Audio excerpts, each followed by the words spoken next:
ஒரே கம்பெனிக்காரே 2 சோப்பு தயார் பண்ண. ஒரு சோப்பு லிரில்னு ஒரு சோப்பு, இன்னொன்னு லைபாய். லைபாய் சோப்பை எப்படி விளம்பரம் பண்ணான்னா ஆம்பளைய குளிக்கிற மாதிரி காமிச்சான்.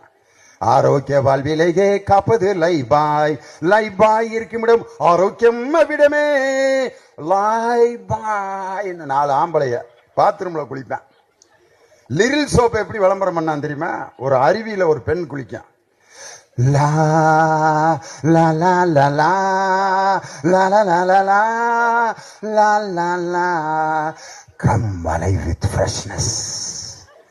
லிரில் அப்படின்ற ஒரு பொம்பளை பிள்ளை நுரையில இருந்து அப்படி வெளியே வரும். ஒரு நாளைக்கு 15 லட்சம் சோப்பு விற்கிது. ஆம்பளையில வச்சு விளம்பரம் பண்ண லைபாய் சோப்பை முனியாண்டி விலாசில கை கழுவுற இடத்துல வச்சிருக்கான். குளிக்கிறதுக்கு விளம்பரம் பண்ண சோப்பை. ஒரு பெண் இருந்தால்தான் ஒரு பொருளையே விளம்பரம் பண்ண